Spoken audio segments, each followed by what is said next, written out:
Hello guys, so today it's another vlog, and today's vlog guys, again we will answer another question for our viewers.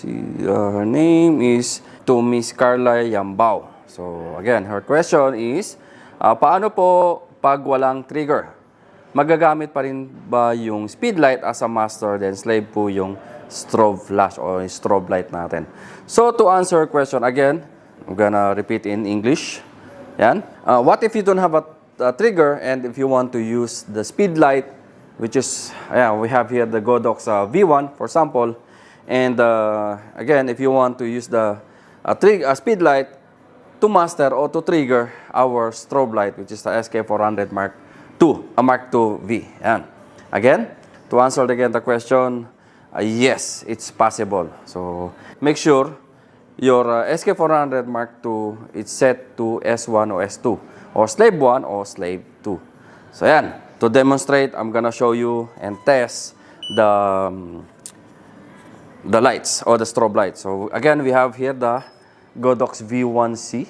Ayan, this is the Godox V1c, and we have the Sk400 Mark II V.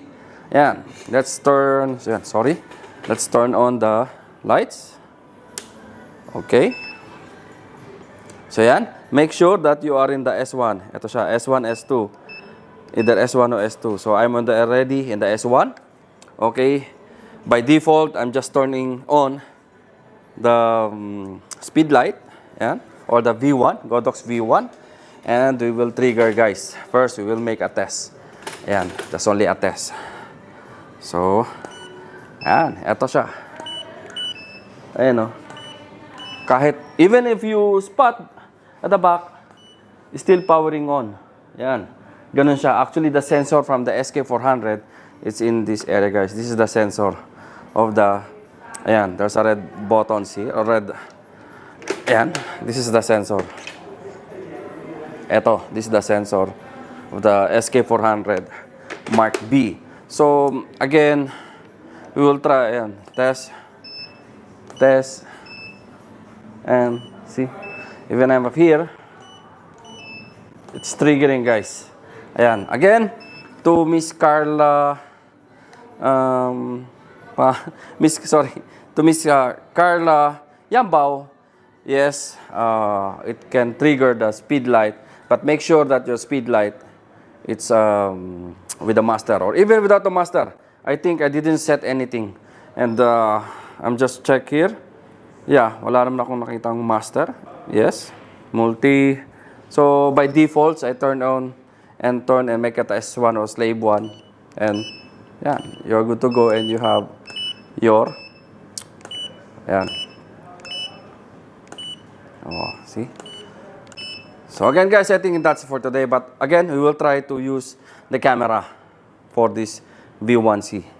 And now we will try to use with the camera. We have the Canon M50. Ayan. So it's working perfect with our camera.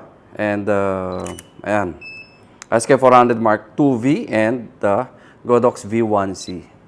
Alright. Again, that's it for today. Again, shout out to Carla.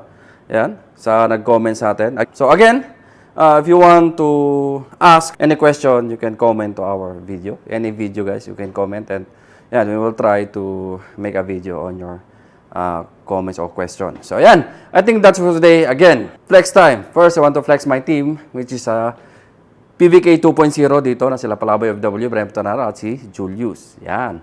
So, ayan, hanggang dito lang. Again, if you want to know more about our products, our Godox lineup, you can visit our website, www.abworld.com. Pasarado na kami, nakasarado na yung ilaw. So ayan, I think that's it for today. Again, don't forget www.abworld.com. And again, guys, if you are not still subscribed to my channel, please do subscribe, so para mag-grow pa yung ating YouTube channel, di ba? So ayan, maraming salamat sa mga nag-subscribe sa atin. And again, for those who's not still subscribed, pindutin nyo na yung button, subscribe na kayo, guys, para at least mag-grow pa yung channel natin. So, yan. Hanggang dito na lang. Thank you and mabuhay.